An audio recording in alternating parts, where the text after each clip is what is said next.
अस्सलाम वालेकुम सामाइन, खुसूसी प्रोग्राम आज का मेहमान लेकर सनाउल्लाह अबड़ो हाजिर खिदमत। सामाइन हमारा सलाम कबूल कीजिए। आज हम इस प्रोग्राम में आपकी मुलाकात एक ऐसी शख्सियत से करवाते हैं जो कि सियासत में बहुत बड़ा अहम इस वक्त काम कर रही हैं। और यहाँ पर खैरपुर में अगर आपने देखा होगा कि बहुत सी जगहों पर वो खवातीन के इशूज़ पर बात भी कर रही हैं।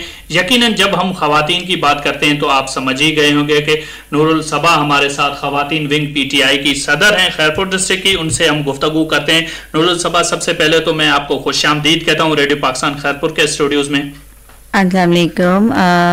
पहले तो आपका शुक्रिया कि आपने मुझे रेडियो पाकिस्तान में जो है वो इनवाइट किया। और बिल्कुल नूरुल सबा, आप यहाँ पर आए हैं। यकीनन आज हम वैसे तो हम आपके दीगर इस पे बात भी ज़रूर करेंगे कि आप हमारे जो ख़ास तौर पर हम बात करना चाह रहे हैं आपसे कि इस मौजू पे कि जो वज़ीर आज़म का लोन स्कीम प्रोग्राम है कि ख़ास तौर पर जो मुख्तलिफ बेरोज़गार हैं जिनके लिए हम हमेशा समझते हैं कि हमारा जो नौजवान है वो चाहे लड़कियां हों या लड़के हों, वो हमेशा ये सोचते हैं कि हमें गवर्नमेंट की नौकरी मिल जाए। लेकिन वज़ीर आज़म का ये विजन है कि अपना रोज़गार हो, कि अपना रोज़गार इसी तरीके से होता है कि उसके लिए हमें छोटे छोटे कर्जे की ज़रूरत होती है जिस पे बिलासूद भी हो। वो कर्जा पहले कभी भी नहीं मिला। मौजूदा हुकूमत की ये सबसे अहम काविश है कि छोटा कर्जा अगर आपको आसान शराइत पर मिल रहा है उसके ऊपर आपको मुआवजा इजाफी बोझ भी नहीं पड़ेगा। इस हवाले से आप क्या समझती हैं, ये किस कदर बेहतरीन प्रोग्राम है कि अपना रोज़गार हो? जी बिल्कुल। अभी जो है हमारे पास प्राइम मिनिस्टर साहब ने जो है वो तकरीबन भी 3 से 4 लोन की स्कीम्स जो है अनाउंस की हुई हैं जो जिससे लोग अवेल भी हो रहे हैं। पहले तो एक तो है कि स्टूडेंट लोन हम दे रहे हैं, उसके अलावा सबसे बड़ा लोन जो है, जो सबसे ख़ास लोन इस वक्त चल रहा है वो मेरा पाकिस्तान मेरा घर है।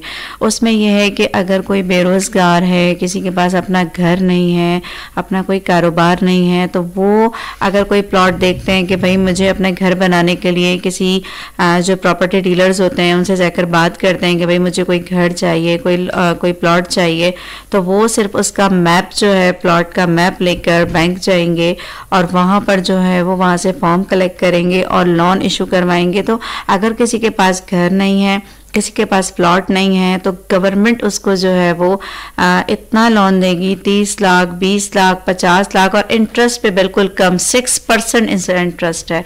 आप देखें 6% कुछ भी नहीं है। अगर हम किसी भी प्राइवेट बैंक से लोन इशू करवाते हैं तो उस पर जो है वो 28% होता है, 32% होता है। यानी कि अगर आपने 10 लाख रुपए लोन किसी प्राइवेट बैंक से लिया है तो उसमें 5 लाख तो आपको बैंक को एक्स्ट्रा पे करने पड़ते हैं।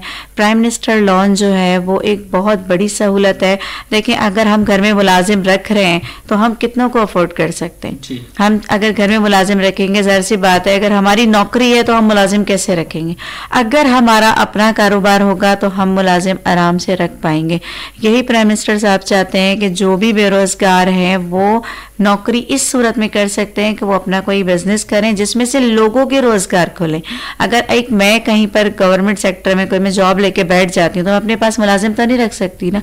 अगर मैं अपना कोई, जैसे मेरा प्राइवेट स्कूल है अपना, मैं वहां पर मुलाजिम मेरे पास हैं तो मेरी वजह से कितने लोगों के घर चल रहे हैं। वो मेरा एक पर्सनल अपना एक बिजनेस मैंने स्टार्ट किया हुआ, तो मैं अपनी एक मिसाल दे रही हूँ कि मेरे पास भी मुलाजिम वहां पर काम कर रहे हैं, उनके घर चल रहे हैं। इसी तरह प्राइम मिनिस्टर साहब चाहते हैं कि मेरा घर मेरे पाकिस्तान के तहत लोन लें और जो है उससे लोग उस ऑफर से अवेल हों। बिल्कुल 6% है, नहायत ही कम जो है परसेंटेज पर है। गरीब इंसान भी ले सकता है, मिडिल क्लास भी ले सकता है, हर तरह का। जैसे लोन की शराइत होती हैं प्राइवेट बैंक के अंदर, उसमें क्या होता है कि प्राइवेट बैंक के अंदर आप प्रॉपर्टी के पेपर्स ले आए, आप अपनी कोई गोल्ड ले आए, तब जाके आपको लोन मिल रहा होता है। लेकिन प्राइम मिनिस्टर लोन बिना किसी जो है पेपर्स के, बिना किसी गोल्ड के आपको लोन जो है प्रोवाइड कर रहे हैं कि आप उससे अपना मुस्तकबिल बनाएं।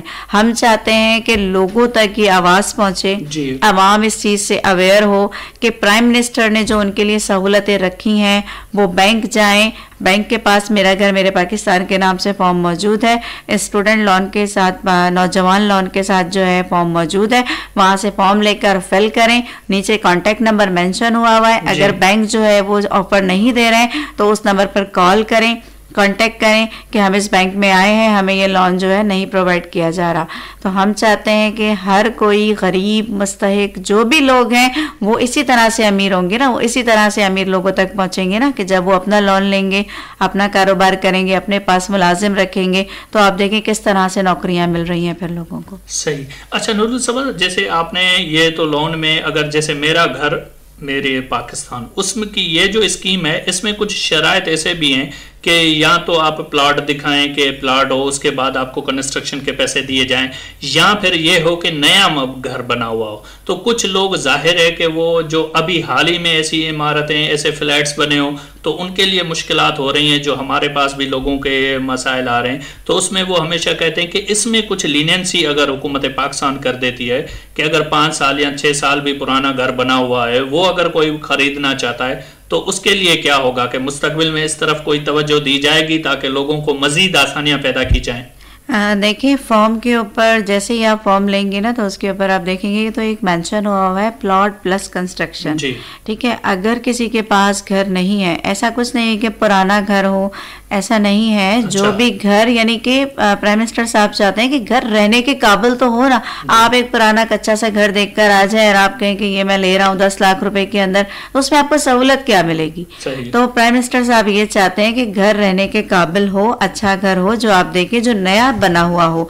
नया बना हुआ से मुराद ये है कि रहने के काबिल घर हो। जिस तरह की गुर्बत है, अगर कोई गरीब इंसान है तो वो जाकर देखते हैं भाई किसी की बातों में आके कि पुराना घर बना हुआ है। पुराने घर के प्रॉब्लम्स भी होते हैं, एक घर न जाने किस किस को सेल हुआ है। आज प्लॉट आप देखेंगे, पता नहीं एक प्लॉट 10 लोगों को सेल हुआ है। तो उस पर यह है कि नया घर, मकसद यही है सिर्फ कि आप कोई बना हुआ अच्छा घर देखें। और अगर आपके पास प्लॉट नहीं है या आपके पास घर नहीं है, तो जस्ट आप जो है वो डीलर से बात करें और उसके बाद जो है आप वो डीलर को बैंक ले जाएं और वो वहां पर जाकर बात करेंगे कि हमसे प्लॉट खरीद रहे हैं या हमसे घर खरीद रहे हैं, तो वो उसके तहत जो है उनको लोन देंगे। डीलर से वहां पर सिग्नेचर लेंगे। आपके सिर्फ 2 गवाहों की जरूरत है जो आप पर ट्रस्ट करते हैं, वो जाकर सिर्फ बैंक में सिग्नेचर करेंगे। अदरवाइज किसी पेपर की, किसी चीज की बैंक को जरूरत नहीं है। सही। अच्छा, बिल्कुल नूरुल सबा साहब, आपने बहुत अच्छी बात कही लोन के हवाले से, लेकिन हम आपकी मौजूदगी का फ़ायदा उठाएंगे कि ख़ास तौर पर ख़वातीन के हवाले से अगर हम गुफ्तगू करें कि हर हुकूमत आती है वो अपना ज़ाहिर प्रोग्राम देती है, लेकिन मौजूदा हुकूमत भी इस तरफ खुसूसी तौर पर तवज्जो दे रही है कि ख़वातीन को हर इदारे में तमाम वो सहूलियात मुयसर हों, उनके लिए अलहदा से काउंटर बनाए जाएँ ताकि किसी किस्म की उनको दुश्वारी ना हो, किसी किस्म का हरासमेंट ना हो। इस हवाले से आप क्या समझती हैं कि इससे फ़ायदा होगा? जी बिल्कुल। अभी आप देखेंगे ख़वातीन की सहूलत के लिए ही प्राइम मिनिस्टर साहब ने एहसास प्रोग्राम स्टार्ट किया हुआ है, जिसमें से 12,000 रुपये जो है वो ख़वातीन को मिल रहे हैं।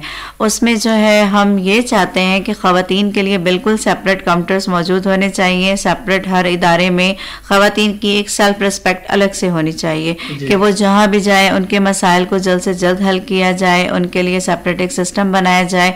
और अभी हमारी मीटिंग्स भी इस मामलात में चल रही हैं। इंशाअल्लाह ताला इसके रिजल्ट्स भी आना शुरू होंगे और मैं उम्मीद करती हूँ प्राइम मिनिस्टर साहब से कि वो जो है ख़वातीन के लिए एक सेपरेट सिस्टम बनाएंगे ताकि उनको एक अलग से उनके कामों को किया जाए, उनको अलग से सहूलतें जो है मैसर की जाएं। हमारी कोशिश है, हम स्ट्रगल कर रहे हैं और इंशाअल्लाह ताला हमें इसमें कामयाबी नसीब होगी। बिल्कुल, वज़ीर आज़म साहब खास तौर पर अपने कामयाब नौजवानों के लिए जो प्रोग्राम दे रहे हैं, यकीनन उसमें कामयाबी एक दिन ज़रूर मिलेगी कि आहिस्ता आहिस्ता उसमें मजीद हमने भी देखा है कि तरक्की हो रही है। लेकिन खास तौर पर इस वक्त जो हमने नूरुल सबा साहब हमने देखा है कि वज़ीर आज़म साहब इस तरफ तवज्जो दे रहे हैं कि जिसको हम अगर कहते हैं साइबर क्राइम अगेंस्ट चिल्ड्रन, जो बच्चों के खिलाफ ये जो सारी चीज़ें चल रही होती हैं, ख़ास तौर पर सोशल मीडिया को इस्तेमाल किया जाता है, जिसमें हम देखते हैं कि हम ये अपनी हर जगह पर तो वालिदैन या अजीज़ रिश्तेदार ये कहते हैं कि जी हुकूमत का काम है, लेकिन हम देखते हैं कि हमने जो एंड्रॉयड सेट अपने बच्चों को दिलाए होते हैं,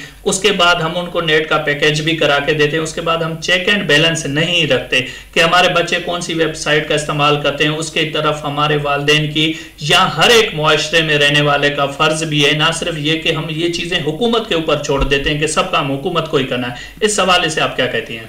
देखिए, अपने बच्चों पर तवज्जो सबको देनी चाहिए। जिस तरह का आजकल का सिस्टम चल रहा है कि हर 7 साल का बच्चा है, 8 साल का बच्चा है, उसके हाथ में एंड्रॉयड फ़ोन है। लेकिन देखिए, अवेयरनेस बच्चों को होनी चाहिए। बच्चों को मालूम होना चाहिए ये चीज़ कि मुल्क में चल क्या रहा है, किस तरह का माहौल है। अगर मेरे बराबर में इलाके में कुछ लोग रहते हैं तो वो किस तरह के लोग हैं, पड़ोस में लोग रहते हैं, इलाके में लोग रहते हैं, उन सब की भी जिम्मेदारी है कि वो एक दूसरे की हिफाजत करें। स्पेशली मैं उन ख़वातीन से जो वर्किंग वूमेन हैं, जो तवज्जो नहीं दे पाती अपने घर पर, लाइक डॉक्टर्स हैं, प्रोफेसर्स हैं, लेक्चरर्स हैं, टीचर्स हैं, या कोई सर्फ बेचने वाली हैं या लो बिस्किट फैक्ट्रीज में काम करने वाली हैं, तो मैं उनसे ये रिक्वेस्ट करूंगी कि वो अपने घर पर भी थोड़ी सी तवज्जो दें, अपने बच्चों को भी देखें कि वो किस तरफ जा रहे हैं, वो किस तरह मतलब उनका रहना है, वो किस तरह फ़ोन में क्या मतलब यूज़ कर रहे हैं। चेक एंड बैलेंस होना चाहिए। जी बहुत शुक्रिया नूरुल सबा साहबा, आपने कि हर एक चीज़ का चेक एंड बैलेंस होना चाहिए, कि आपने बहुत अच्छी बातें की, खासतौर पर साइबर क्राइम अगेंस्ट चिल्ड्रन के हवाले से, ख़वातीन के हवाले से और वज़ीर आज़म लोन स्कीम के हवाले से। आज आप हमारे स्टूडियोज़ में तशरीफ़ लाई, बहुत शुक्रिया। बहुत शुक्रिया आपका।